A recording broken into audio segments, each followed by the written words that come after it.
calling the meeting to order at 6:30. I'd like to recognize our public and officials and staff. Dan Zambreski, Road Commissioner, Edward Clark, NBF, and Steve Lemke of many different roles in town. An interested observer, thank you. And I'm sorry, I forgot your name again. Frederick Noyce. Frederick Noyce of BDCC. There are rules of procedure, but it looks to me like it's a pretty orderly group, so we will waive those. I have a new addition to the agenda I want to know. Mine is relating to the respondents to the RFP. Does anybody else have any new additions to the agenda? Nope. Okay. My addition is that we need to invite the respondents to the RFP for the town office renovations to make presentations to the board. So, and I will put that as the first order of business under new business. Didn't we do that last time? I will explain my egregious error shortly. Oh, okay. Oh, I remember that. I did. Yes, we got the memo. I got the memo. Are you entertaining a motion? Not yet. We're going to go through the minutes first. Okay. So the minutes for the regular meeting of June 26 were circulated, and I would entertain a motion to approve them. So moved. So seconded. All in favor? Aye. Aye. Thank you. So before we ask Mr. Clark to step up, Sign this, please. made a mistake last week. During our work session on the 5th of July, we reviewed the 5 proposals received, and we discussed the idea of inviting each respondent to make a brief presentation. But because it was a workshop and not an official select board meeting, at no time did we make a decision or move to take an action. However, right after that meeting, I drafted an email invitation to each of the respondents, which Peder then sent out. So that was a mistake. It was not in accordance with our procedures, and I apologize for acting out of turn. To correct that mistake, I would entertain a motion to invite all respondents to make a presentation to the board and to the town. I'd love to entertain that. Thank you, Miranda. Thank you. I'd like to move it too. You'd like to move as well as entertain it? Thank you. It's an entertaining motion. And Richard, do you second I seconded, yes. Thank you so much. All in favor? Aye. Thank you. Gabby, are you opposed? I'm gonna nay. I mean, I have concerns that the work session, while it was open to the public, wasn't videotaped. No decisions were made, and as far as I know, when I left, no decisions had been made, and I didn't anticipate. I actually anticipated a discussion tonight about steps moving forward. And my goal is to have as much transparency and as much public participation as possible, and without anyone knowing that people were going to, people had responded to the proposals, that there was any even thought that there was going to be presentations, and with no notice of presentations, I would really like to have as much public input and notice as possible. Thank you. Duly noted. So 1 nay, but the motion is carried. 3 ayes. So with that, I would like to invite Mr. Clark of NBF Architects to come sit. Maybe you could move some of that stuff, Richard, and we could sit here. And NBF Architects is one of the respondents to the request for proposal for the town office. And we are looking for maybe up to 10 minutes of presentation, and then maybe 10 minutes of questions. And I will tell you that we've all seen the proposal electronically. We reviewed these things prior to our working session. Electronically. You didn't print it out because I brought a new cover sheet because the guy who typed it misspelled Guilford. Oh dear. You didn't even notice that? I should have kept it. I don't know. Well, only in one spot. Every other spot it was perfect. But I'm the guy who typed it. So there's that. But so I guess just to address the email that Peder had sent, you were interested in our experience with value engineering and our experience with projects that qualify for grant funding. Can I just, I'm sorry, I don't even know what email was sent. We've just invited people. I mean, can you tell me what it said? I mean, we weren't CC'd, so when this gentleman's talking about value engineering and grants, can we just have a Could you 2-minute could you rundown read about what Yep. you asked for and what you said? Yep. Give me just a moment, I'll bring up the email.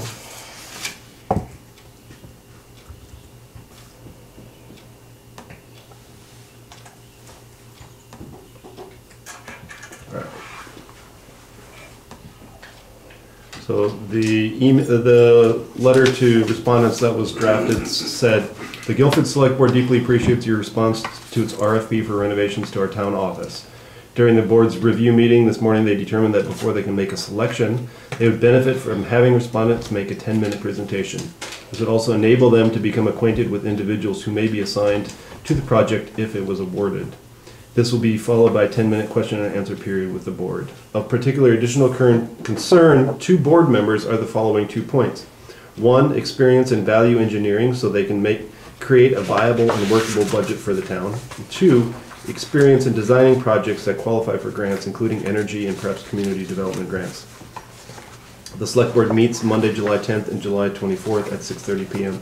Please let us know if you're interested in participating in this next step, and if yes, which date is preferable. We realize it's short notice for next Monday, but thought the option may appeal. Thank you. Any questions? Okay. I picked Monday. It worked great. So thank you very much for asking me to come down and Thank you. just speak with you briefly. I don't have any kind of elaborate presentation, just me.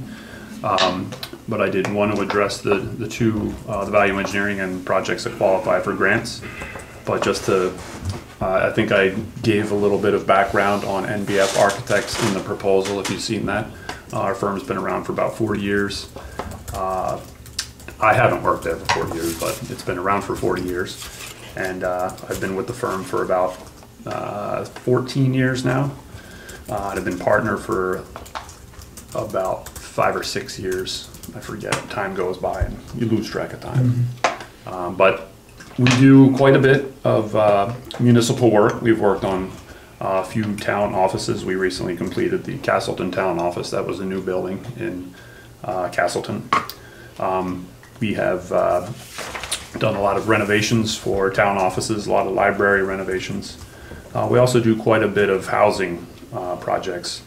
We've done some projects in Brattleboro for Wyndham and Windsor Housing Trust. In terms of projects that qualify for grants, those housing projects typically will receive a lot of grant funding.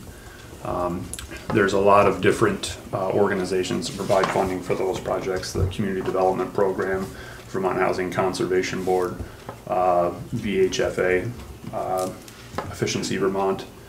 So we're fairly used to working on projects that receive some kind of public money. For your project, I thought, just briefly, I thought you'd probably would be eligible for some grants through VCDP.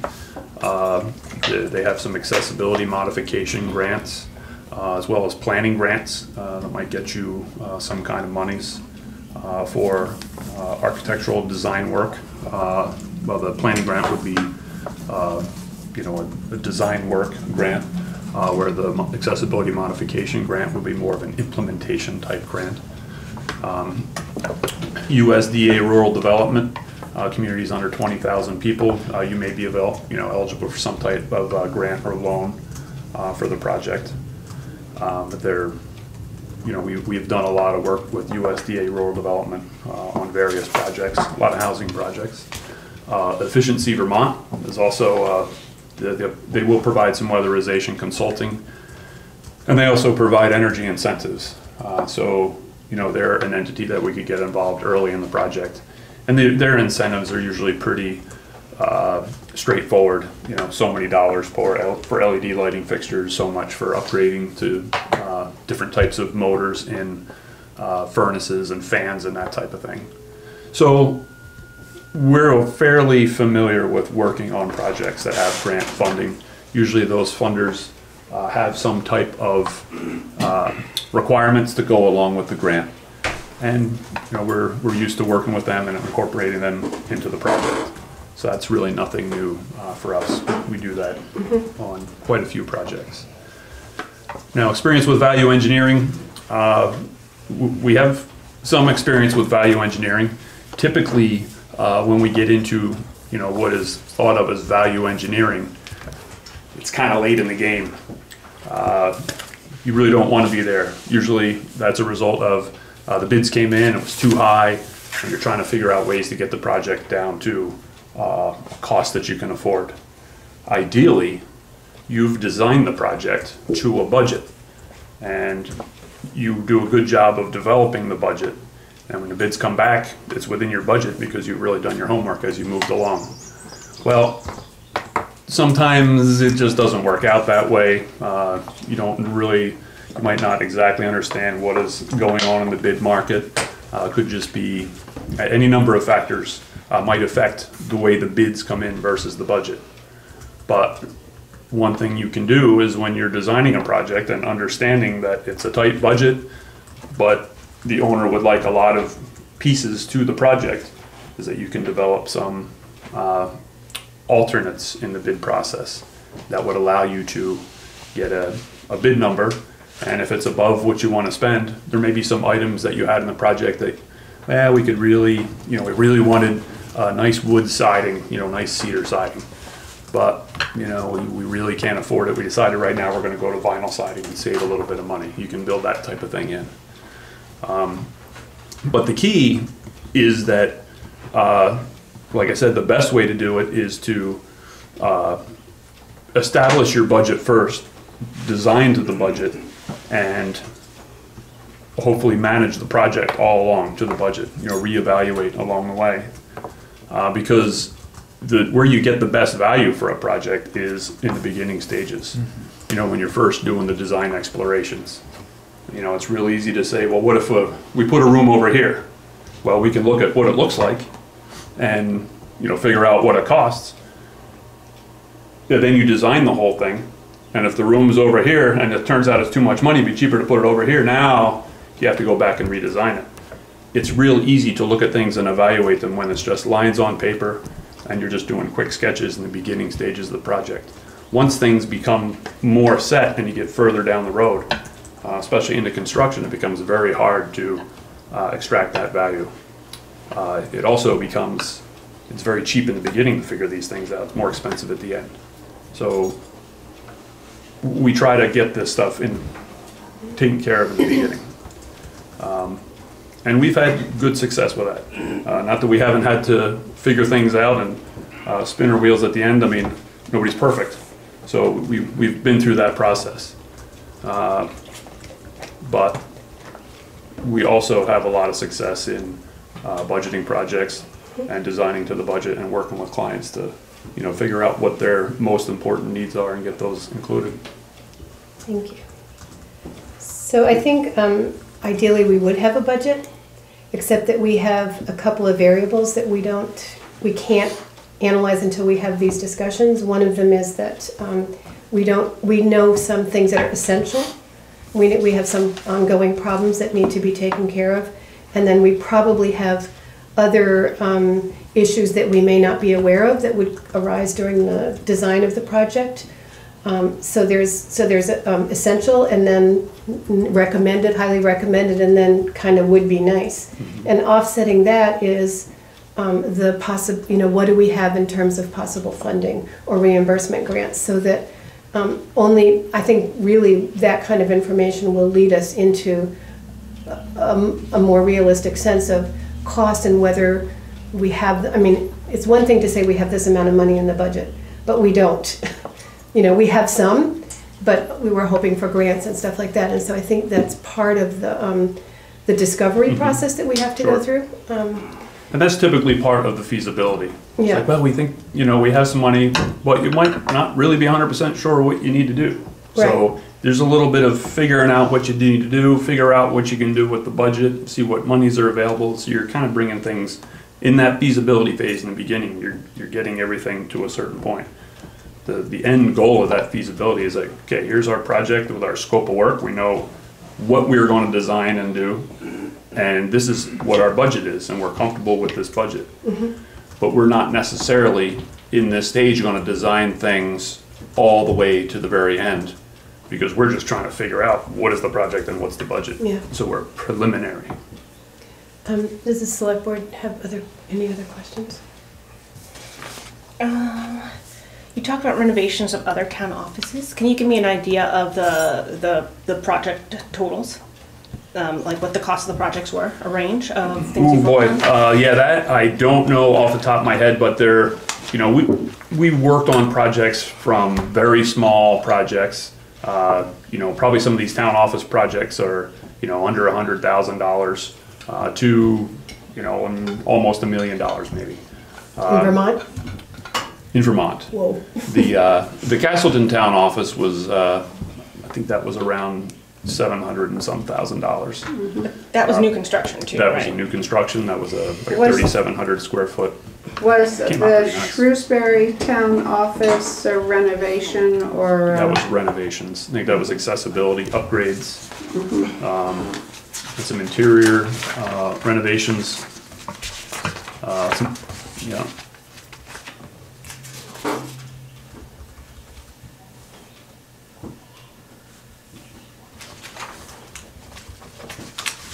Yes. So we have kind of run a full gamut of different projects, new build, renovations. You know, we don't specialize in anything. We tend to work in a broad spectrum of projects, and mainly in central and southeastern Vermont. We don't get down into Bennington too much. I might work up in Montpelier a little bit. Got a project going on in Marshfield, but we do quite a bit down here in Brattleboro area. Yeah, the Shrewsbury office looks most like our building. It does. Looks a little nicer. Just saying, but Well, yours could look just as nice as that. I think there's a lot of potential in the building. I mean, it's not a bad looking little building here, and it looks to be in pretty nice condition, really. You know, everything seems straight and true. I mean, you know, for my walkthrough, I thought, boy, we could probably make some changes to the way the plan works, the flow, the flow. workflow. Yeah, make it function better for the town's use, for the people who work here. People are coming in for meetings. It might be nicer to have a room that's a little more set up for that, you know. Weatherization would be Did fairly... you tell us how much, what that project was cost? I don't know what that project cost. Because I saw you gave your, you know, people you work with, like, you know, mechanical engineers, Yes. structural engineers, right? That's, Yep. and by the way, I love Klaus Bartenstein. I think he's a fabulous electrical engineer. So I was really Wait, excited you to know that guy? I think he's great. He's really easy to work with. Do you have potential contractors that, well, I guess that my question is two-part. A, do you have potential contractors that you work with generally? And B, you proposed, you know, you gave line items for feasibility study. How would you work with us post-feasibility study to actually build? Well, once the feasibility, typically what we'll do is a feasibility study. We'll come up, do some investigations, you know, figure out what the scope is, come up with the budget. And then we could work with you to figure out, well, how are you gonna come up with the funds? If there is a grant application process that you're gonna go through, if you need some support from us, we can help you with that. If you need to go to a bond vote, a lot of times these will go to a bond vote. So, you know, we'll put together some nice, some pretty pictures and stuff, and put them on boards, and, you know, help you educate the public and go to bond vote. And then if it's approved, then we actually get in and do the detailed architectural drawings, structural, mechanical, electrical, all that stuff. And then we would bid it out. And usually this is, for these public jobs, we're bidding it out 99.9% of the time. And we would bid it to some local contractors. There's some people in the area, like Trumbull Nelson, they're like over in Keene area. GPI is down in Brattleboro area. They were a good contractor that we work with. I'm trying to think who, well, Macmillan, they're over in New Hampshire. But there's a few American, I don't even know if they're around anymore, but we worked with a number of contractors and we would help identify a list of bidders. Typically we'd want to get, 5 bidders is ideal, 5 to 6 bidders. Don't ever want too many more than that because then people start to drop out because they think there's too many bidders. But put it out to bid. So you actually have DeWolf that would be doing the feasibility engineering design? We listed DeWolf for civil and structural. Yeah. And we listed Engineering Services of Vermont for mechanical and electrical. They were the guys who contacted us about the project, and so that's what I would propose to use. I see. Great. We have 3 more minutes. Are there any questions in the... Thank you, Steve. Would it be advantageous for the board to have contact information for the various projects that NBF has done so that you could contact them and say, how did their projects go? We have a list of references. Oh, you do? Yeah. But are the references to contact people at, in other words, is there somebody on site who can say, yes, it was done on time, on budget, and with little or no drama?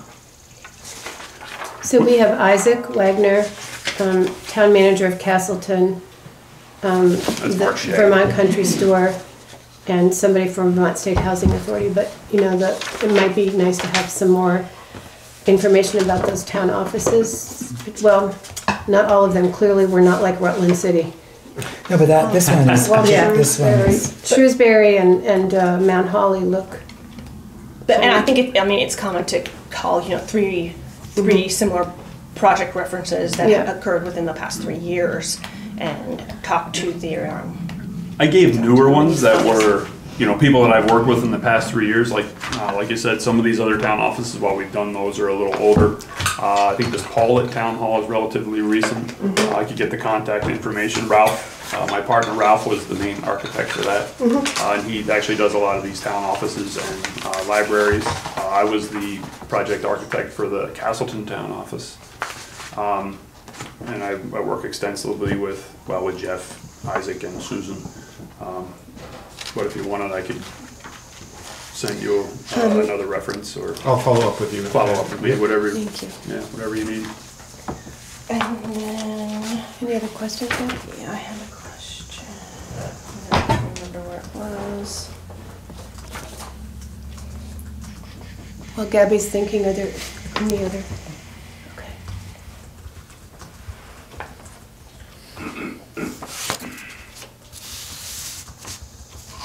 Do you know what was done to the Shrewsbury town office, the renovation? I believe, I can check with Ralph exactly what that is. There's a general description Right. underneath the picture. This is our general description.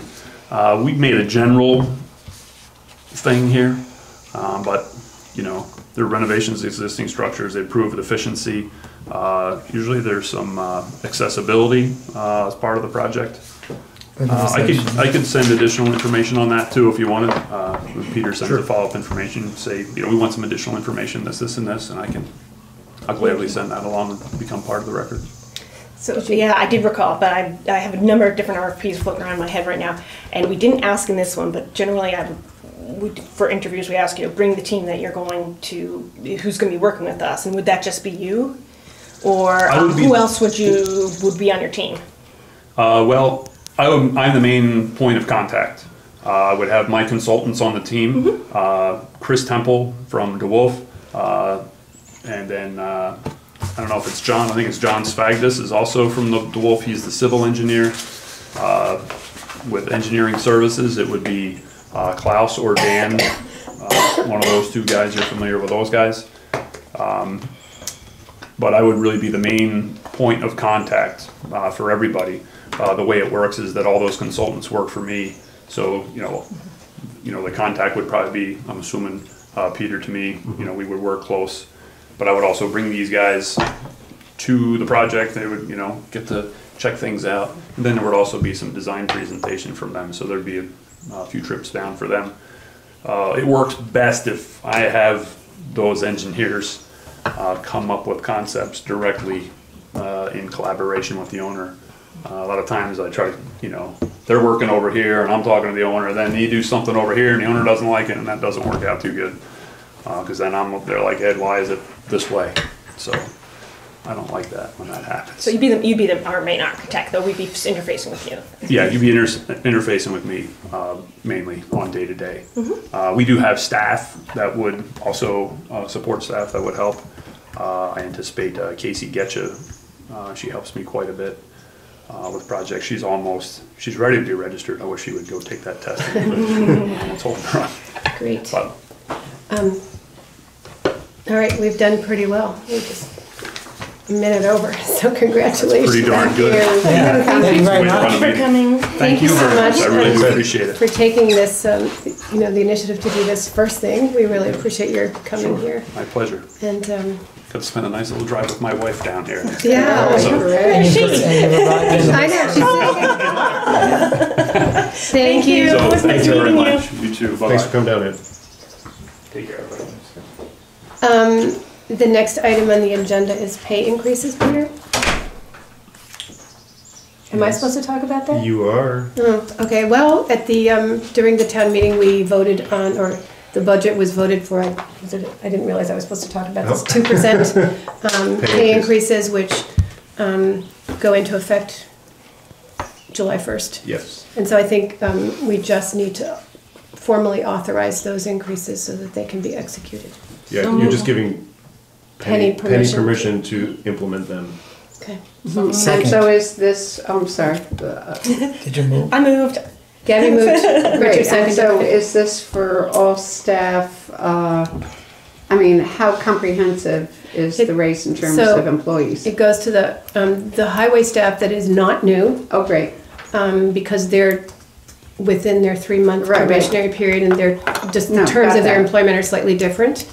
It goes to the town office staff and to Peter. Great, I okay. think. And maybe, no, that's it.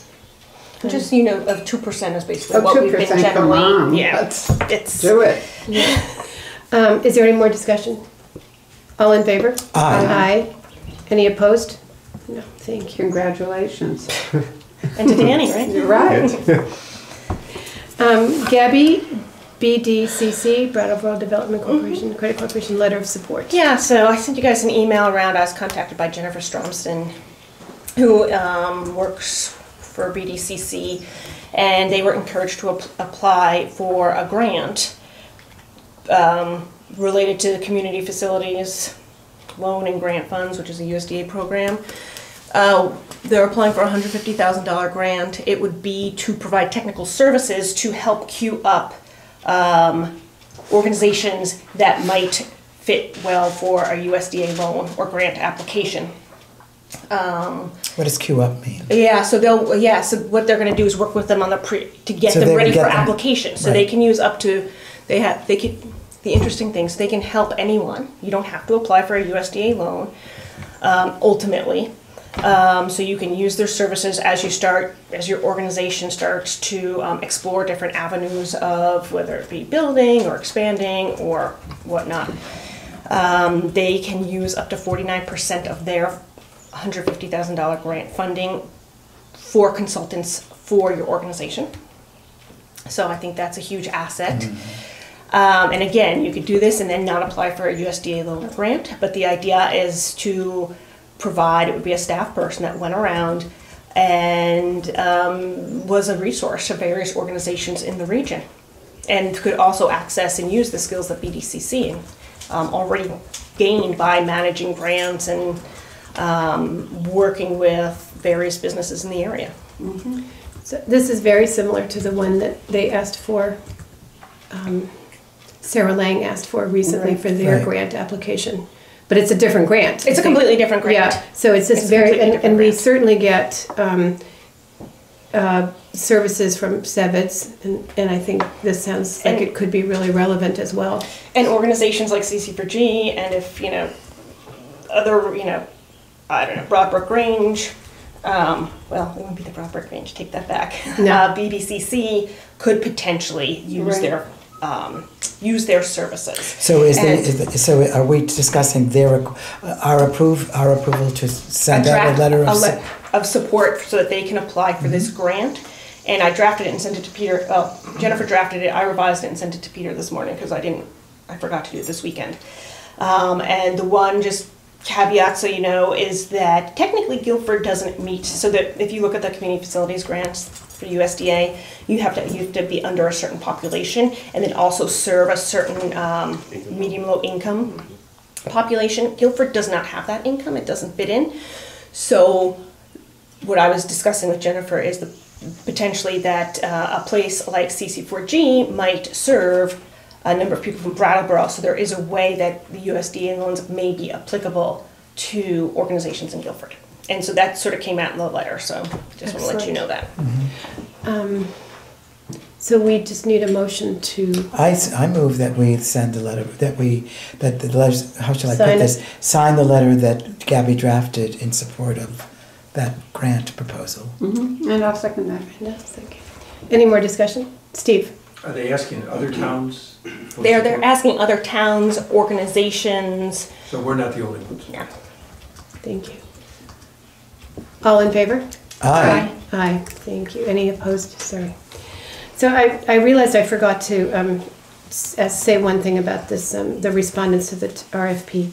And today I had asked Peder to look into to get some solid grant possibility information.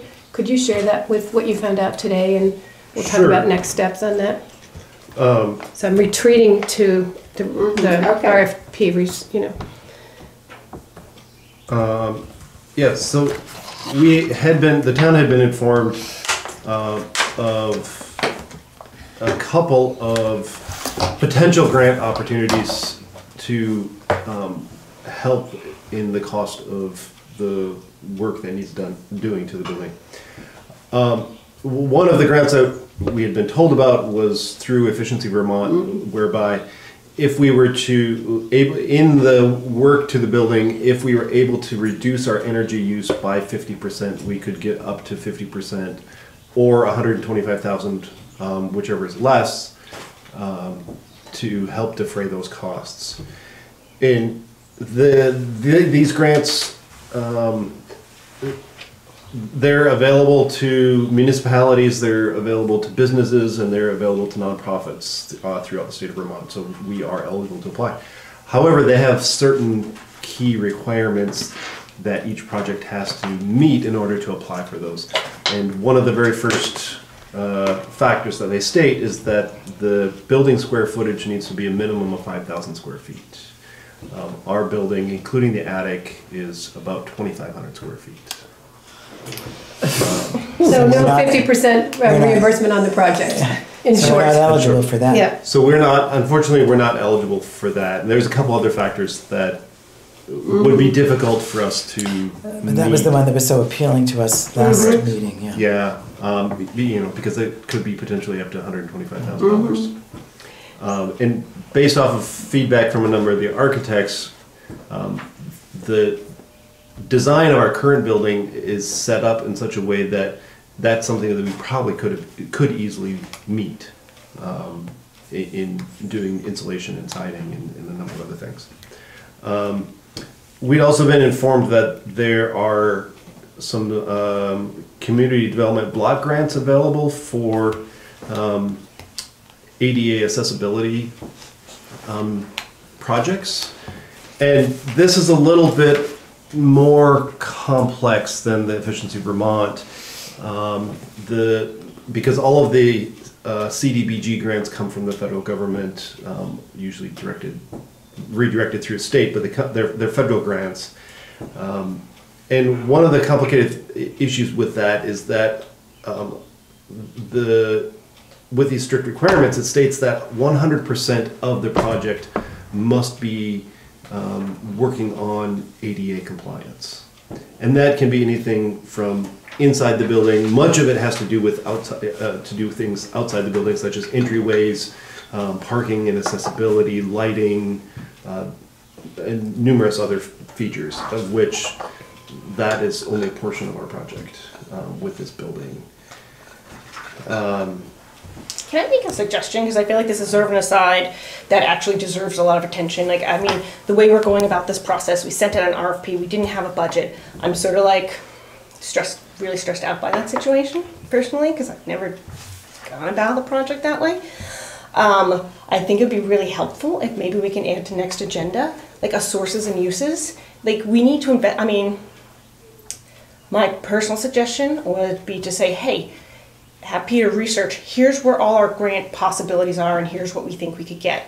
And here's where our funding can come from our capital or from whatever cash funds we have. Mm-hmm. And then you sit there and you say, here's what we think we need. And here's an estimate. And we just do line items of general electrical, plumbing, you know, mechanical, painting, whatever we want. And then see where we add up, because it's really hard for me to have a discussion with a architect when we don't know where we are on funding and we have no idea where we are on cost. So I think you've just expressed way more eloquently than I did to Mr. Clark the fact that we don't know how much we have to do and how much we should do and how much each one of those components would cost, and we don't know the grants. So I think sources for sure we should figure out, but uses, I think we have to start throwing stuff at the wall, or we have to rely on people to make suggestions and then come up with it. And I think you did a great job of drafting the RFP, but I don't know how. I didn't draft the RFP at all, actually. Oh. But I guess we're doing it all in one bundle. So the way I personally feel comfortable going about a project like this is you do your sources and uses and you do a feasibility study and then you do your cost estimate and then you could say, hey, am I even in the right range before I put out an RFP? How would you get to the uses numbers? Like electrical and roofing and... because you would go and you'd work with an architect, basically do a feasibility study, do a schematic, say, hey, I think this is what we actually need. You go to the cost estimator and you say, okay, this is what I think it's going to cost. And either say like, whoa, we're not going to do anything near that. We're just going to do A, B, and C. Because now I know what my funding sources are and where my limits are, cash limits, and or grant or rebates or however your limits, where your sources are. And then I can say, hey, here's what I'm comfortable with uses. Or I can say, hey, we need to go for a bond because it's way more than we are comfortable spending. So to me, that's the process that I've always stepped through. I've never just done, and that was why I was expressing serious concern with doing a design build and just throwing the RFP out there. So I think we can, at this point, we've done the RFP, right? Is it too much to ask you to take what we have now, which is we sent out an RFP, but recreate a timeline or create a timeline, taking into account that the RFP has been sent. Not even a timeline. I'm happy to work with Peder to say, hey, here's a direction where you should go. Right. Because it's not, we're starting to look at grants, but CDBG just isn't that simple. And then you have to look at administration costs. And so there's a lot of things to analyze. Right, but I'm saying that it would be helpful for the select board if you two worked out on a timeline that took into account that the RFP has already been in, but you're absolutely right. There should be a feasibility study. There should be a thorough research of potential prospects for funding, which include foundation and government grants. That can be done in about 6 hours, I would say, to do a thorough prospecting. I'm a prospector. I know. You can do funding for people. You can do the funding for. But yeah, the grant stuff is actually a little more in depth. To find the prospects I'm talking about, just. You can find the prospects, but then finding the prospects that are actually relevant. No, I mean relevant prospects. Yeah. Efficiency. I think it's going to be. Right. So you have to look into what the criteria are. Yeah, and it's just when you start going into the federal stuff, it starts getting really a morass. So I'm happy to work with Peder concurrently with these interviews, as they're ongoing, so we can try not to slow things down. But I'm just putting it out there. I think we really need to figure out our approach because we're a little bit shifting. Right, so I'm saying that I would like to see an approach that just says 1, 2, 3, 4. This is the way. Do this, do that. And what I'll do is work with Peder to have a couple options. Good. And for some reason, I thought we had gone through this before the RFP went out, and I mean, if you have a sources and uses or a budget, then I'd love to see it and we can work off of that. Yeah, no, we don't, but I thought we had gone through the process of how we were gonna do the bidding. I know. And we had agreed as a group that we were gonna put out the RFP. And I guess I didn't understand all of the things that were, I mean, I don't think I Yeah, heard I a think no that was from our you, decision, but I yeah. think that the questions and the things that we sort of go in circles. So I'm trying to find a path forward. Good. So do you think it's possible to work with Peder on this before the next select board meeting, so we might have some more I information? can try, but I can't guarantee. Okay, Because I'm also getting in all of the grant applications for the downtown development. and maybe This you also weekend. could, maybe the two of you could help Peder together on this, because it's already out of my depth. So, thank you. So, let's see. We're back to the Algiers Fire District. So I would like to acknowledge that we have 3 members from the Algiers Fire District Prudential Committee here, Will Wonis, Herb Myers, and Ron Wells. I see that I have allotted 5 minutes to present this, and so I'm gonna whip through. There's been a long-standing relationship between the town of Guilford and the Algiers Fire District, which, for as long as I've been on the select board, I think it's 2014, I'm not sure, 15, has been a cause of questioning, some concerns, are things running smoothly, etc. And when I came back from vacation, there were some communications that just sort of prompted, well, actually, and Gabby said, please look into this, but there were, that sort of pushed, we had a goal in March to look at the relationship between Algiers Fire District and the town of Guilford. So you all have received, including the Prudential Committee, a background information sheet from me, and the select board members have received just about every single document that I could find that relates to the organization and and how the interactions between Algiers Fire District and Commonwealth Dairy, Delta Business Campus, the town of Brattleboro, and Guilford. When I went through those documents yet again, there's very little in terms of interaction, in terms of accountability of the Algiers Fire District to the town of Guilford that is referred to, not in the ordinance or in any of the operating procedures. But there's been a long-standing relationship of financial assistance on the part of the town in return for a fee, and then some administrative and management interactions between, I believe, the former select board chair, Ann Ryder, and Katie, the town administrator, used to go to all of the Algiers Fire District meetings.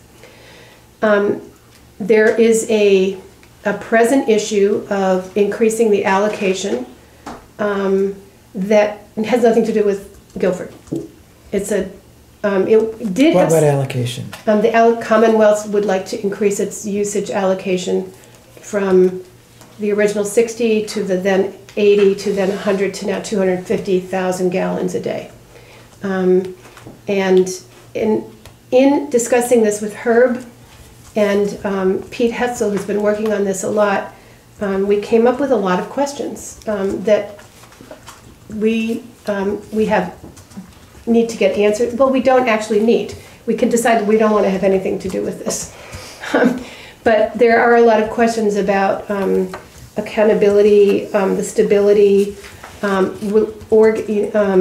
whether or not the relationships and the arrangements are documented or more gentleman handshakes, and what happens if there's a failure on the part of the system or the Algiers Fire District Prudential Committee. So, for example, we provide services to them for an annual budget, but we are not responsible for their budget, and they are not accountable to us for the budget. They have a sinking capital fund that they put, by their bylaws, they fund every year, or they may fund every year, but the town of Guilford is not responsible for that. The question is, might we be liable if there's a capital problem, a capital funding problem that is not sufficiently funded? So those are the kinds of questions that we asked. We started getting some questions, some answers. Gabby and I were at the Prudential Committee meeting last Thursday. And I appreciated everybody's time and from the Prudential Committee interactions and stuff like that. And I think I would entertain a discussion about this at this point. So just to sort of follow up to, with the allocation issue, it's the town of Brattleboro that gives out the allocations. They've given the okay for the allocation. The allocation of the gallons, the exactly, increased gallons. The usage, exactly. They said that's fine. The reason why Algiers Fire District is involved because it runs through their pipes. And it relates to billing for well, it's operational billing as costs well, right? Because it runs through the pipes. Yes. And so it runs through the pipes to, this Pump is station? to the pumping station, which is in Guilford or Brattleboro? It's at the Guilford Welcome Center? No. Near the Guilford? It's in near Brattleboro. the Welcome So it's Center. in Brattleboro? It's in Brattleboro. Yep. No, the pumping station is on Broad Brook Road, Oh. just before you get to the I-91 Oh, yeah. underpass. Mhm. In Guilford, correct? In Guilford, yes. Yes. And I guess the reason why I wanted, we all need to look at all the documents, and because I hadn't seen any of them on Thursday night, is because at the meeting on Thursday, Sheila had a discussion with Commonwealth's lawyer and has convinced him that the town of Guilford, there should be an amendment to an agreement that involves the town of Guilford. I'm not sure I convinced him. I asked why have a new agreement if we had an old one Right, that so might we need had to a be discussion amended. and Sheila brought up some issues and wanted to have, her proposal as far as how the deal was structured or how the contract was structured was that there'd be an amendment to an old agreement of which the town of Guilford was a part, so now we're going to have to be cognizant and understanding because we're going to have to sign off on this, right, as proposed. And we did in 2000, the town did in 2012, it was the state, the town of Brattleboro, the town of Guilford, and Algiers Fire District. And this new one is between Commonwealth and Algiers Fire District, the newly proposed one that, It includes the town of Brattleboro, though. oh, Are they assignee to I may the? I'm wrong. Are they being We have to look assigned? at the document, I mean, I haven't really, no, Does it? it's just Algiers and Commonwealth, their draft, so. But, What is the question before us then? So With that, so I'm sorry, Herb? I got Brattleboro's approval at the same time, I'm sorry. I see. So, the reason why I asked for it, and I actually invited the gentleman on the Prudential Committee because they have the most information and historic knowledge. And if we need to be okay with some agreement that we need to sign off on, we need to have an understanding. And before But I Anne, thought we didn't have to sign off and it's between Commonwealth and the. so the original district. proposal was just that, but then upon discussion with Sheila and the attorney, there was a suggestion by Sheila that it be an amendment to an agreement we're a party to. So, which means we have to sign. As and the attorney said to Sheila, the attorney said, whatever you want. He's happy to structure it. Whatever, what they're trying to make everybody happy. It's, But why did you want Guilford to be involved? It didn't So, have to be. I don't necessarily want Guilford to be involved, and what I said to everybody is, Guilford, the select board has not taken a position on this. Right. I raised some issues related to the 5 concerns that I shared with everybody that came out of, not my concerns, but talking with Pete and Katie and some other people, like Steve Barrett in Brattleboro and then Herb and stuff like that. So, and those are, is Guilford concerned about the stability and the efficacy of the Algiers Fire District and the Prudential Committee? Does Guilford want to protect the allocation percentage, the 40,000 gallons a day that the village of Algiers gets in the event of future growth in the village of Algiers, which there could well be? Are we concerned about the inspection, the maintenance, and the long-term viability of the water and sewer infrastructure? Does Guilford have any liability or vulnerability in case of failure? And are we concerned that there's a lack of formally executed agreements on record? Herb, you've looked too, right? And I don't think we can find the original 212. There is no formal agreement with the town of Brattleboro, if that's what you're talking about. Yeah. Well, no, the one that's the original one with the Commonwealth, and we have one with Delta Connections that's executed, Delta Industries, and then we have one that was not executed. Dick Clark and somebody else signed it from the Prudential Committee in 2012. and that is for the whole wastewater collection system usage. But That's just between Commonwealth and, it's between the town of Guilford, Algiers Fire District, the town of Brattleboro, the Agency of Transportation on behalf of the state of Vermont, and Commonwealth Dairy. So that's the 2012 agreement. But was that ever fully executed? Is my, I guess. Nobody knows. Okay. It was signed by Guilford and Commonwealth, a prudential committee, but then we don't know if anybody else signed it. So I don't know who's asking the question, is that a better contract? Should we amend that, or is it better to take Guilford and Brattleboro and Vermont Transportation out of this? Well, if there's a failure, Guilford is going to be involved. I mean, isn't that a compelling reason to be involved? In other words, if the sewers get overloaded or something, it's going to be in the town. No, actually, Algiers Fire District is responsible for it. Okay. However, But it would be reassuring to know that they were financially able to take care of it, and that there is an agreement, a formal agreement, that it's inspected and Algiers Fire District gets reports on it.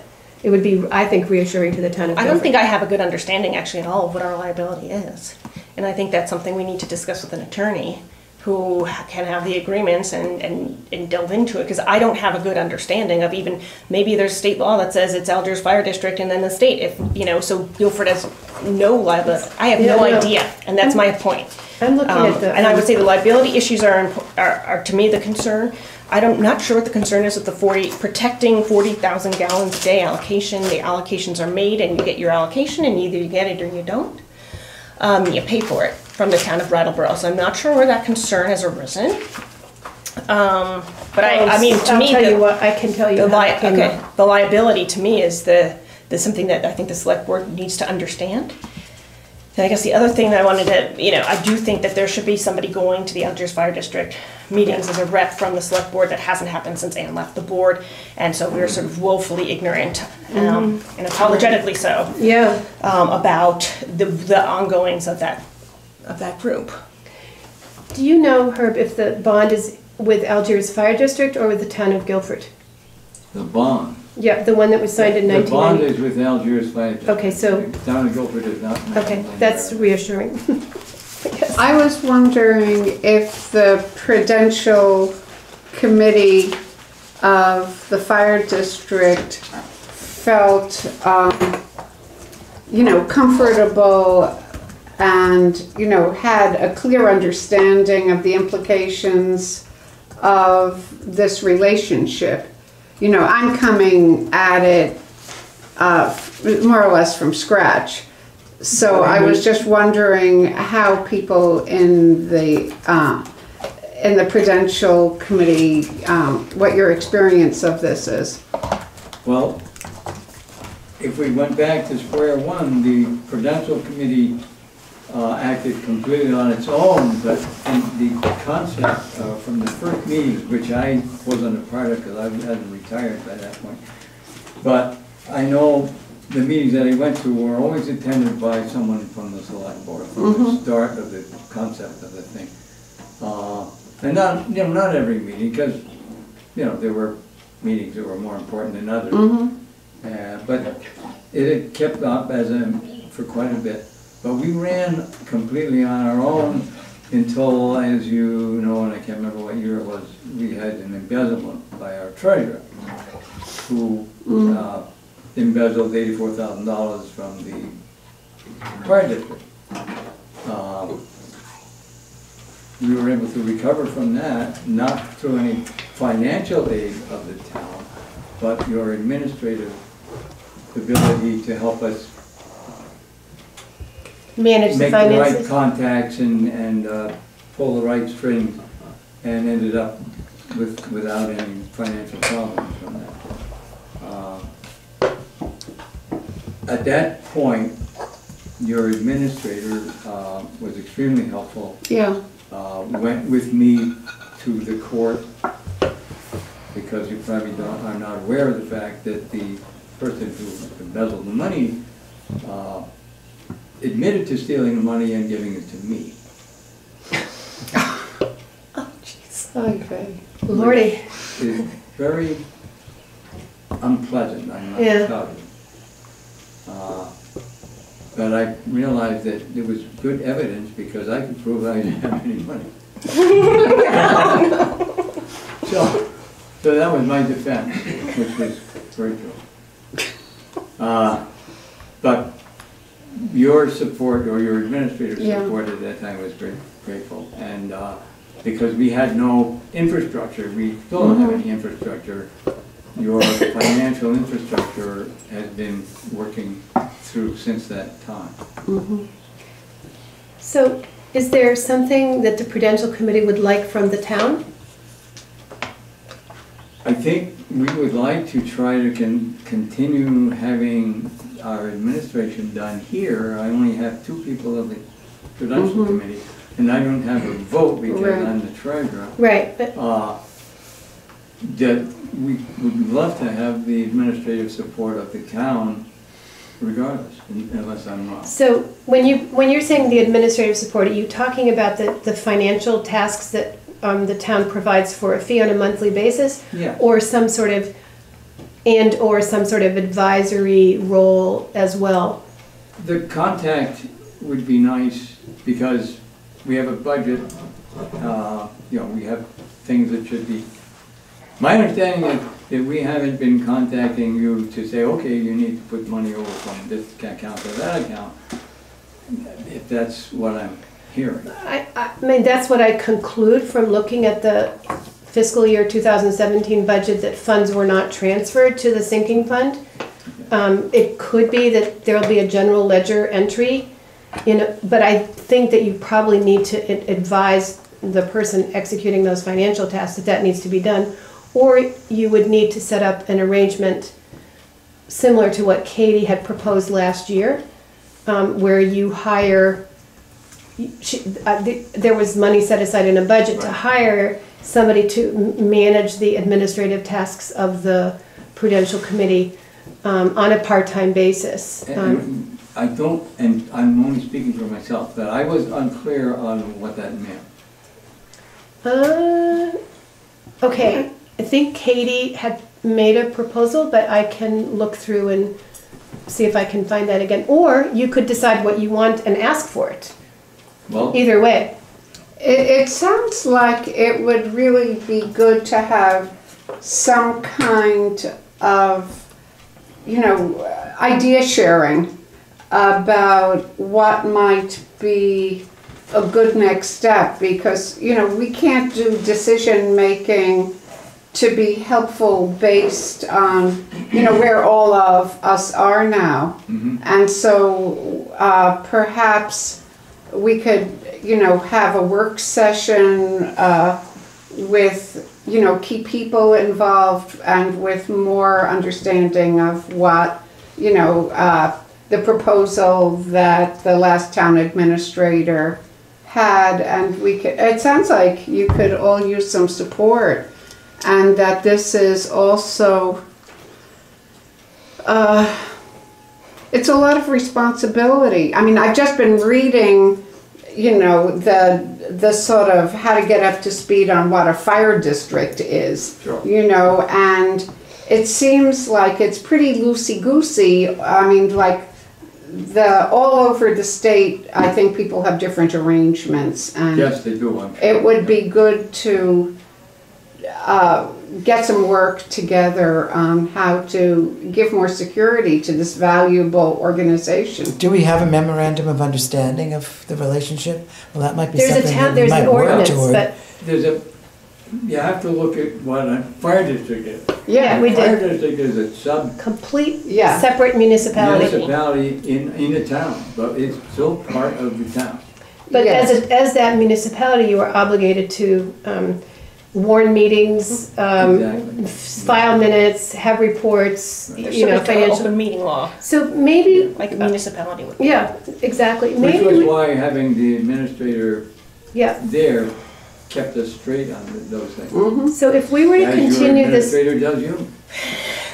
if we were to continue this conversation with Peder, me, and somebody on the, Yeah, I would be. Would that helpful be- to- would that be something that you would want, just to sort of come to an MOU and see Yeah, I think that would be. how we close out the year? I'm all for it, I know that. you know, your assistance would be grateful, I believe. Now, I'm speaking for myself, not for anybody else, but. No, I understand, but maybe you all need to have a meeting to ask us to do this. So, and then, I mean, I would volunteer to help because I feel like I'm completely immersed in this right now. And I think Peter's getting up to speed, and Pete is doing less and less work for the town, but we kind of need to make sure that there's continuity of services to the Algiers Fire District, so. And I think we should move in the direction of a memorandum of understanding, an MOU, that lays out the relationship and how it works. And we have a draft from 2011. So I mean, here's my list of things that I think we need to do as a select board is find out what our liability is. Yep. For certain agreements, what do we want to be a party to and what don't we want to do, as well as memorializing whatever agreement we decide we want to put in place, right? Have a select board liaison that agrees to go to their... Have a select board liaison that regularly attends their meetings, at least one. I actually think it's good to have two because people's terms come up regularly, and this is, you know, it's just, I think, important information to have. And I think as a select board, we also need to analyze the ability for the town to provide support and what that means and how to go about doing that. But I don't understand it. This is a naive question, but let's say that there's a failure and it's in the district, but the district is in Guilford. So I mean a failure of magnitude, like the sewers blow up, right, and all that stuff comes flooding into the village country store, right, or destroys the new bridge or whatever it is. I mean that makes us involved as a town, doesn't it? I don't know, and that's why I think that's a perfect question. That's Gabby's asking the right questions here. But we would be involved, you know, in whether it's legally or not. It would be our citizens who would be. It would be. We'd be involved to that extent, but who has to pay and how that would be. How that would work out if there were a crisis, a total failure. I mean, because it's going to be our roads, right? At the least, right? Yeah. You know, so yeah. I mean, I think that's why we need to have a comprehensive understanding of what our liabilities are. You guys are in agreement. So I think maybe the next step is for the Prudential Committee to meet to invite the town of Guilford to come to a meeting and iron out some of these details. Gabby, would you please share that list with Peder, because it's a good list. And then to sort of work on coming to resolution at another select board meeting. Would you like us to just do it at a regular quarterly meeting, which? Whenever you think it's appropriate. You know, you've just ended your fiscal year. Just do it through email and agree to do that. I don't think we Can you need do a to poll? have a formal meeting. When you There's a way to do it in open meeting law where if you're polling and taking a vote by email, you have to. But meetings are not. Finding a meeting date is not. No, but he's a violation. No. Which is what I'm just saying. If you're going to just do it by email to take a vote, there's a process for doing it. If you're going to do an email to select it, then you have to ratify it at your next meeting. Yeah. Okay. So if you decide to do it via email, you have to make sure that it's an item on your agenda at the next quarterly meeting that all of the Prudential Committee votes on ratifying the previously made decision. So that's what you have to do and you have to state what you are ratifying specifically. And Peder can give you that information because we've just gone through that process ourselves, so he can make it. So, anything else you all would like to contribute to this discussion at this point? Not at this time. I just think we'll go back and we'll write it up and invite you guys to come down and have a meeting with us and see what we can. Post our meeting here. So we should know is what you're saying. Where are we to look there? Point taken. Yeah. And maybe, yeah. So maybe, did you put down select a liaison? I did. Okay, excellent. Can I just ask on that list, that when you said memorialized, you meant that in an MOU, right? In writing, yeah, an assigned agreement. Okay, yeah. Yeah, absolutely. Okay, thank you. Anything else? Well, and good luck with this. I have a lot of respect for the Prudential Committee, and now that I know what it is. You know, it's a lot of responsibility. It is. It's an amazing amount of work, so. Thank you all for coming. Thank you. Herb, I I have your, will. can you give these to Herb? Yes. Those are the documents you gave me on To Thursday? make copies. Thank you. Yeah, Greg. thank you so much. All right. Probably the records that you say you can't find are in the file, which is up in the attic. Because Yeah, I haven't gone through we every have- document down here in this drawer, but there, I'll look upstairs too. There's a box, because as you know, we have no infrastructure and. we, No file cabinets. It was a clerk's home, and Oh, right. clerk and I, after the embezzlement, thought it was not a very good idea, so we brought it here. Well, thank you. I'll spend some more time looking through documents. Well, I have to come out and find our blueprints because we have a new hookup in process, and I need to find out how deep the manhole is so the engineer can plan his line. Oh, great. So, okay? Stay in good health. Yeah, Herb. please, Herb. Thank you. Thank you Thank so you, much. gentlemen. Thank you. Gabby, next is the town procurement policy. Yeah, I brought this up because Dan brought up a good point to me that, and as I thought about the what I look at when I see the warrants all the time is that I'm not sure if I was clear about this in my email, but as far as regular purchases under our procurement of goods and services policy, it's goods and services that are between $2,500 and $15,000. They are supposed to get a competitive solicitation of bids or RFPs, but may be done by the formal bidding process. And that's just, Dan buys gravel and it's $5,000, right? Or you buy salt, or what else do you buy? You fix a piece of equipment and it's over $2,500.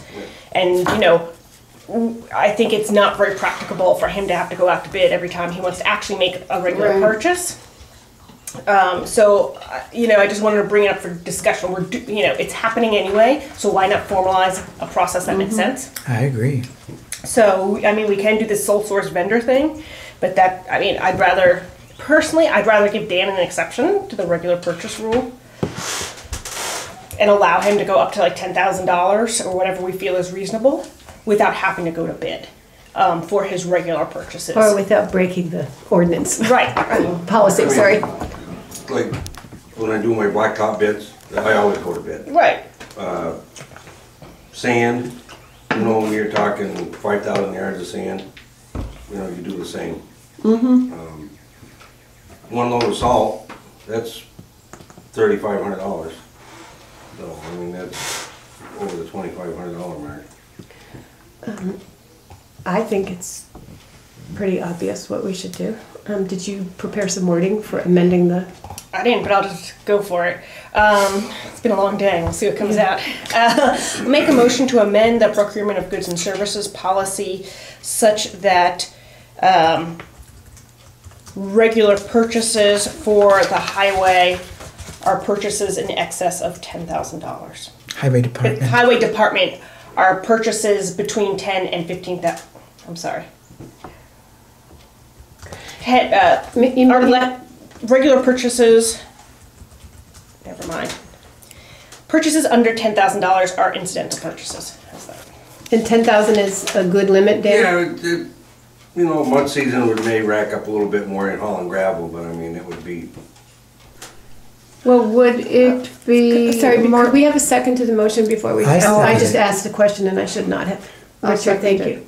Well, I'm just looking at regular purchases here, and I'm wondering whether $15,000 would be more comfortable for you than the 10. Whatever you guys want to do. Well, I just wanted to be it's- realistic about what your scope is. 15,000 would be better. Well, why don't we discuss that? So I think my concern is not, I think 10 or 15 is pretty reasonable. However, I would say that if you were going to do this on a pretty regular basis, that there would be some kind of confirmation that this is a regular purchase and not a one-time or something that just slips through because it's under the limit. So defining the purchase, the type of purchase, which is a regular highway operating expense as opposed to a extraordinary I mean, I think we need to wordsmith this a little bit. May I ask a question? Should we possibly put this off for another select board meeting so that we can actually amend the document and Yeah. reword it and add this section in to have a proper document instead of trying to wordsmith what the action is for the moment? I mean, I guess I don't want to make it too complicated because that's not going to help Danny either. Right. So, and then you define what's an extraordinary purchase. I have no idea because then we have to define an extraordinary purchase here under our definition. So, But if we'd say regular operating purchases, well, that's not a definition here. It's an incidental purchase. So incidental means so we are regular wordsmithing. operating. I'm sorry, we're ignoring Peter's suggestion, and we are going to the ordinance, Well, the policy. Okay, so.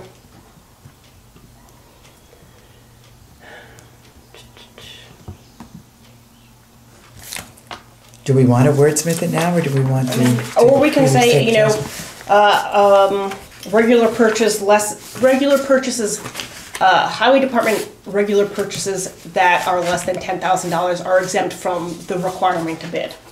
I think that's easier. Either So way, you could, yeah. So you could do it under definitions. Well, I would just amend it, and I guess we could have an amendment to B, to section 4B. Put 3. Regular purchases, right? So, you want You want to repeat the, to, amendment I'll to make an section, amendment to section 4B. part B, okay? It will be 3.3 to the procurement of goods and services policy such that purchases lesser than $10,000 or 15. What do we want to do? I go for 10, but if Danny thinks that 15 is more reasonable, then I agree What's with the that. difference at 12? I would just pick a round number. We can always amend it again. I want to go with 10. Yeah, just do the, start off with a 10 then. yeah, Okay, 10,000 it is. Less than $10,000 shall be exempt from the requirement to go to bid, for our competitive solicitations formal of bid bids process. or formal bid process. All right, I think we have, you want to I'll second the it revision again, to the yeah. amendment? Yeah. Motion, sorry. Peter, do you feel as if you No, have that yet? no. Sheila, Le- if the procurement policy is already written, Mm-hmm. couldn't it just be that it's $2,500 with the exception of the town highway department, which is 10? Because you're just tagging on to what's already written, you're just changing a department and a value, but the policy's already there.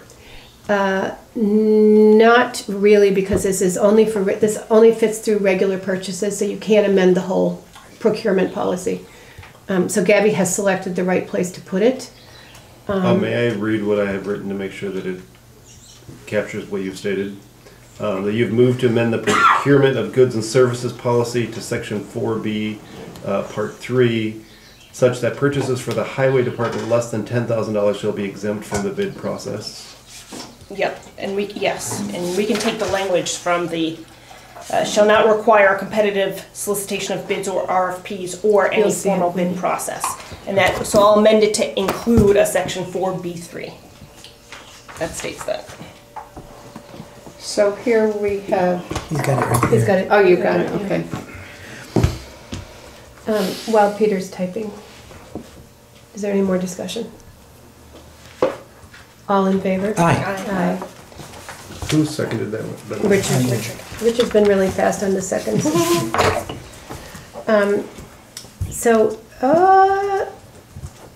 I'm just gonna let Peter type for a moment, because he's, the old business, I believe we have no old business tonight. Next on the agenda is information on the Old Town Generator update that Peter was gonna give us. Are you ready to do that, or do you want me to ask Danny? No, it's fine. So we had a service technician come down to meet Dan and myself to take a look at the generator that's sitting over at the town garage, and found that the previous information that we had been given was incorrect, and that it is not a diesel generator, it is a propane generator. And that was And given to so- us by one of the service providers. Well, yeah, it's a little complex, but anyhow, it's a propane run generator. So unfortunately, the technician could not do anything to it the day that he came down. So he is going to inquire with his supervisor as to what we can do so they can determine whether it needs service or what condition it's in. So one option there, and the most likely option would be for Brookfield Service to come down and pick up the generator and take it to their facility and do it there, where they have all the equipment to hook it up and do the load testing and all of that. Another option, though less likely and likely more costly, would be to figure out a way to bring a propane tank over to the town garage, because one is not over there, and find a way to hook up this mobile propane tank to the generator and then go through this whole process. So I'm waiting to hear from someone in the administrative offices at Brookfield as to what that may cost to do one of those options. Right, because we might run up against our procurement policy here. Yes. And So I guess unfortunately, there's no, besides that news, there's not really any news further on the situation with the generator, besides the fact it continues to collect dust over at the garage. And it's not an urgent issue, it's just something that's been on the horizon for quite some time to I mean, figure out what to do. the technician did say it only has about, what he said, I 500? said 500 hours. He said That's 500 not much. hours, which is, he said it's Not much. not much for that size of a generator. So he did think that we could be able to sell it if that's what our desire was. You know, I told him that would have to be a decision of the select board, and that you would likely want to at least be able to sell it for what it would cost at the minimum to repair it. It's a good point, Peter. Danny, do you remember where we got that? It was Yeah, Jared Bristol. Oh, okay. Jared Bristol at the fire department got it, and he gave it to the town. Okay. And I had a quick question. Does the power go out often at the town office? It was out this It morning. was out this morning. It was Yeah. it was out once last week. Okay, But they say it's too big, right? for It's much Yeah, too that's a big. real big, that's a 25K. okay, That's so a- this that's a is big- just kind of white elephant. Maybe we Yeah. could trade up or down. I mean, Well, that was one of the other options too. I mean, if you decided to put power, Yeah. you could maybe use that for a purchase for a generator here. Does it make Right. does it make a difference if it's too big? It still will work. yes, it does make a difference if it's Okay. too big. Dumb question. Thank you. Because of all the Okay. additional components that would be needed to bring the level of electricity down to What this office needs. what this Okay. office needs. Thank Well, you. thanks a lot for your Yeah. work on this. And the continuation. Yeah, we'll continue. I'll Yeah. probably give you an update again in the future. Saga. Noxious weeds. Yes, on to me as well. So, at the last select board meeting, I had informed all of you that a resident had expressed concern over some, Hogweed. yes, hogweed. And so with that, and I was not certain, with that, I contacted the members of the town's conservation commission and had numerous emails with them. Several of them also stopped in the office to chat with me about it. Their response was great. So that's what I want to say first and foremost is the Conservation Commission has been very amazing in their response. Tons of detailed information for me. One thing we do want to clarify is that it is not giant hogweed. That's Oh, it's wild parsnip. it is isn't wild parsnip. Oh, I know all about that. Which is at least there may Sadly. be there is a potential for giant hogweed, but at this time the Conservation Commission in the past several years have not found any occurrences of giant hogweed in Guilford. Wild parsnip does cause similar reactions to, but you have to the plant has to break or be cut, and the sap from the plant has to get on your skin. Right. Whereas, as was explained to me earlier this morning, that with giant hogweed, all you have to do is touch the leaves, and it will cause the same reaction. So at this time, we don't have any that we're aware of in Guilford. And so there will be some information, once it's compiled, will be put on the town website so people can identify the difference between the two plants and some characteristics about them. And I'm going to be working with the Conservation Commission to do that. And hopefully put more information about other noxious weeds in our town in the future. Lovely. Crisis averted. Well, but it was a useful exercise, I think, No, because I we mean, learned a it's lot. great. And A lot of people don't know what it looks like. I don't know what it looks like. I come to my house. So I did actually, in the process of working with them, I believe it may have been one of the two Lindas, Lemke or Hecker, that sent me a link to a website that focuses on noxious weeds in New England. And they had some very great photos of both of the two weeds. And the website did state that you could contact them for permission. So I contacted the photographer, because it was a professional photographer that put the images up. And he's given the town permission to use his photographs for non-commercial purposes, such as informing the residents of the town. Beware. To beware. So I will be putting up some very nice color photos with the information. It was pretty. Yes, Steve? First of all, I want to commend the board for doing this because I think it's a public service and safety issue for everybody because it doesn't quit if you get it. But secondly, I had mentioned to Danny just before the meeting started, is the town road crew aware of this to the point, so you don't want this to turn into, you know, a time away situation where somebody doesn't recognize giant hogweed because it's not here, but it will be. You know, so I think that's another side of it too, is to make sure the town covers that the staff are all aware of it, so it doesn't turn into a liability issue or compensation, workman's comps issue. Thank you. And that's actually part of a bigger conversation that began with the Conservation Commission, in which I'm going to work with them a little further. They believe that the select board should consider a policy to attend to noxious weeds on the roadways, on the major traveled roads in the town. But I have a number of questions just myself, let alone any questions from the select board about the costs and, you know, what would be needed if, you know, Dan and the road crew would undertake that when they're working on a section of road, would be taking down or digging Training, up weeds. funding. What kind of costs there would be, whether it be equipment, you know, personal protective equipment, how they dispose of it, a whole bunch of different questions. So it's not in the near future, but it is something that we'll look into. Well, also, you know, I mean, in that realm, when that happens, I mean, if we're doing public education, people should know that you shouldn't put, you know, that wild parsnip into your compost heap. I mean, I'm not sure what a good way is to dispose of it. You know, maybe, I don't know, solarize it or something. And just so you know too, the Conservation Commission did do one of the things that was in the town plan, and they have a lending library that's up front, in front of Penny's office, like in by the bulletin board. Yeah. So you can just, if you want to find out information About invasives and about all sorts of stuff, that they did set that up, and it's honor code, so just take what you want, sign it out, and bring it back. Excellent. Thank you, Conservation Commission. Thank you, Peter. Dan, highway update. Well, we're still grading roads with all this heavy rain we've been having.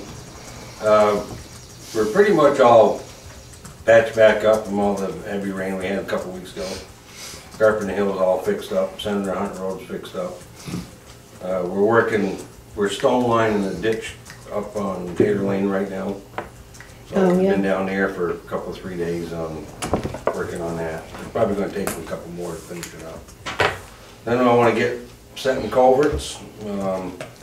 Our meeting of the 24th, I'd like to get our backhoe bids opened up. And, I've talked to the cat guy, the cat salesman, the John Deere salesman. John Deere salesman don't have a machine right now to bring us. We went and looked at one Friday morning.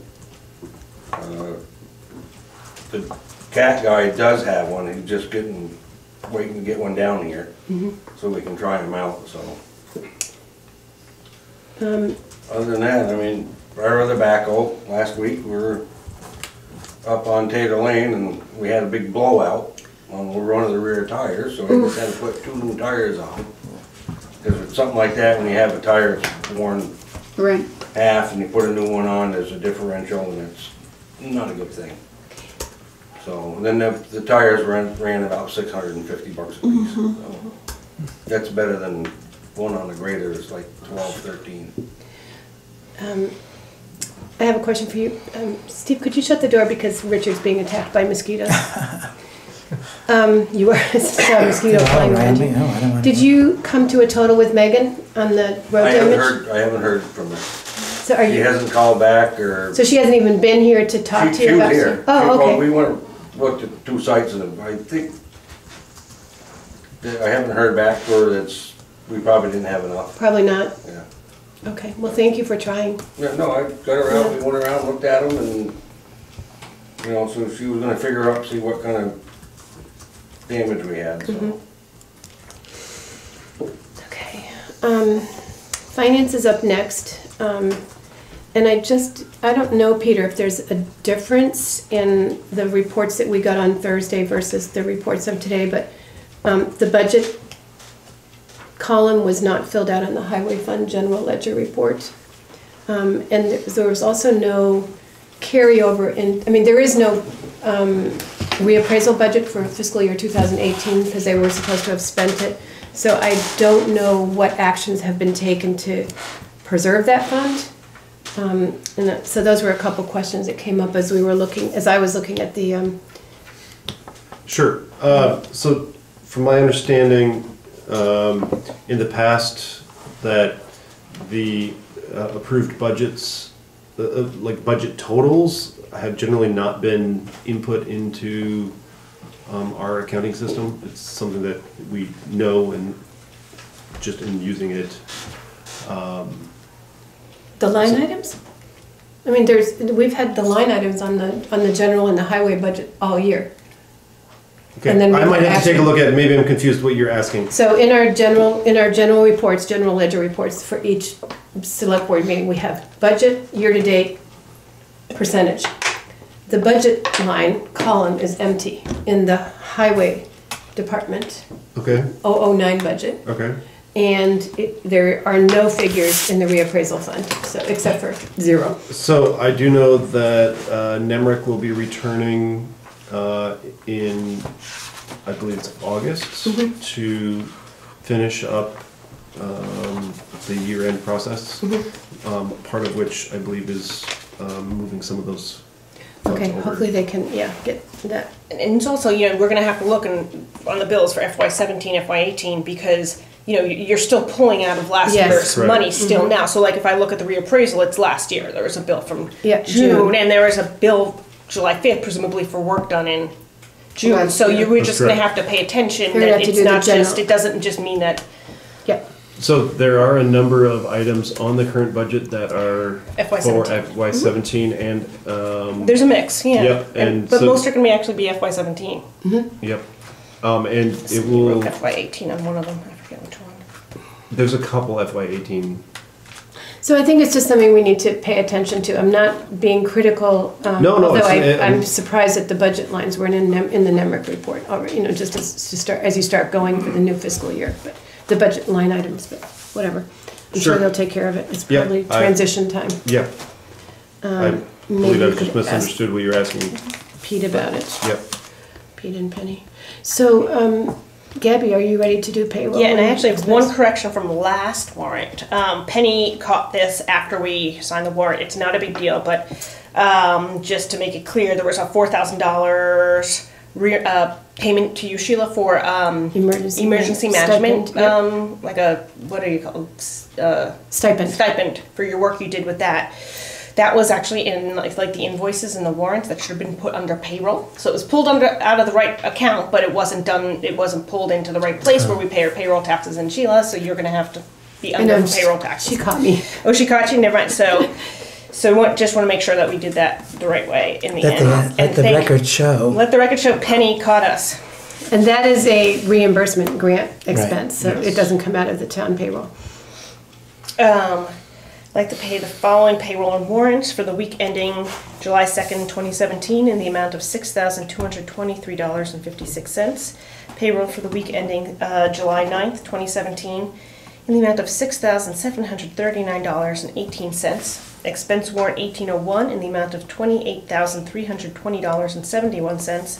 And expense warrant DP17 in the amount of $24.50 for a grand total of payroll and warrants $41,307.95. There were no major expenditures. There was the reappraisal, there were 2 bills. There was also the repairs to some equipment for the highway as well as some gravel. Is there a second?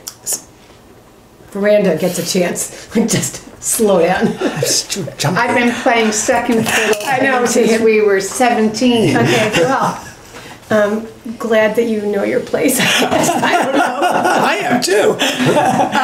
Any discussion? I know. All in favor? Aye. Thank you. Peter, communications. So we have one communication. So at the last meeting, or was it 2 meetings ago? I apologize. I forget how long it was. Either way, Some time ago. the board had decided. I think it was the last meeting. The board decided to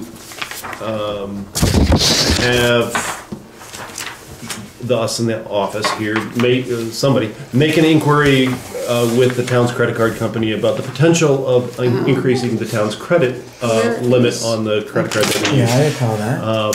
Due to a variety of factors, and that barring any changes to our current terms and agreement, that the board approved an increase up to $3,500. Penny did that, and in short, they sent us an email, and they were happy to increase the credit limit up to $3,500. Yes, exactly. And at this time, there will be no changes to the terms and agreement that was previously signed. And so with this communication, all they do is, there is a resolution that they have, and this a similar resolution was originally passed when the town got the credit card, but they need the select board to pass and sign this resolution, and then once you pass it, then Penny will sign this document. And so I can pass the document around for you all to look at, but what you are stating is that you give the town treasurer the authority to increase the credit limit and sign on behalf of the town for the card, is the short. Before I entertain a motion, you said at this point, are you thinking, does Penny think that at some point in the future, the terms might change?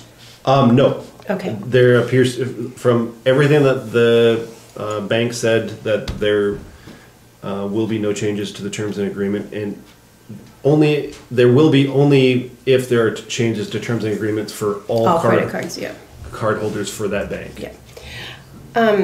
So do I have a motion? Can I take a look at that? Of course. And can I also remind, you probably already have this on your tickler, but we were going to review this in a year to make That's sure that correct. it is sufficient? Yep, so at the And end of next working. fiscal year, we will review it. Okay. Do I hear a motion to? Shall we wait Sorry. for a lawyer to, Hang on 1 Oh, second. I thought you were gonna adjourn. I just had the communication. All right, yeah, no, we're not quite finished with this.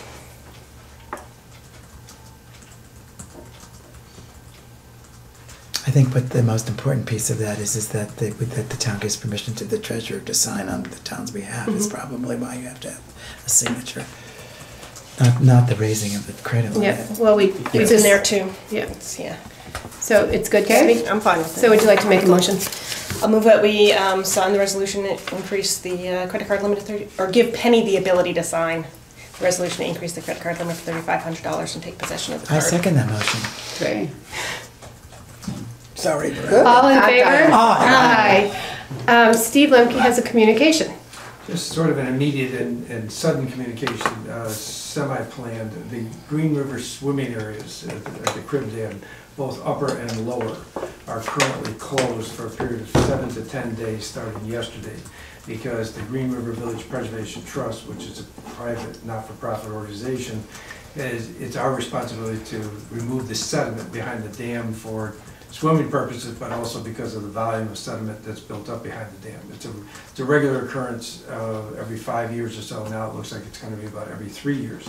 And the reason that it's important to the board to know it is that sometimes there's confusion over whether it's the town closing the swimming area or the Green River Village Preservation Trust or closing it, or sometimes. So just so you know, it will vastly improve the pressure on the dam, and it will vastly improve the swimming area once it's done. So currently, right now, it's just a mud flat out there if you were to go there. So it's pretty obvious that you can't swim there, but it will be closed on both the upper and lower regions, because starting as early as Wednesday, there will be a huge excavator, a bulldozer, and multiple dump trucks there to clear it up. What was I going to ask you? As floodplain administrator, do you approve of this process? Yes, you saw the state and federal permits that have to be obtained in order to do this, to put that equipment in the river and things. It's far, far, far beyond the town's things, but it's, you know. And did Green River Preservation get financial support from the community to do this? Yes, we have donors, and we have a treasury. This will take a serious bite out of any treasury, and the amount of money we have will determine how much sediment can be removed. The more money you have, the longer the time is there. So call us if you want to get to call 800, get your donation. Right, yeah. So anyway, the bottom line is yes, the very generous donations of the community. Obviously, nothing comes from the town, so that's clear that you're not supporting this swimming hole or anything else, nor is the federal state. We applied for a couple of grants, neither of which came through, unfortunately, but we've had other grant money in the past. But we look to do this probably every 3 to 5 years now. I'm sorry, Steve, I might have missed the approximate reopening date. Let's say 10 days from yesterday, so today's what? What's the date today? Today's the 10th. The 10th. So on the 19th? Yeah, 19th. We got, I put 19th is midweek. I put a notice in the front porch forum. We'll also put one in when it looks like it's going to be reopened. Okay. Obviously, once the excavation is done, you still have to fill up the pool. Sure. So you have to put back in the sluiceway and things, so it's not immediate swimming, because there's quite a bit of suction in the areas that are opened up that could be dangerous. Great. Right. I just wanted to note that the Cemetery Commission did put together a scope of work document that we gave to Peder, and I also wanted to note that we're in no hurry for implementation, so it can go at the bottom of the food chain. Thank you. And Steve, thank you for taking the time to share that with us and the town, and also for coordinating it and doing all the floodplain work. Much appreciated. You're welcome. Avoids a lot of confusion. Terrific. Any other communications? Does somebody want move to adjourn. Wait, can I just Gabby? move to have an executive session for a personnel issue pursuant to 1 BSA 313A3, invite Dan and Peder? Okay. Second? Second. All in favor? Aye. Thank you.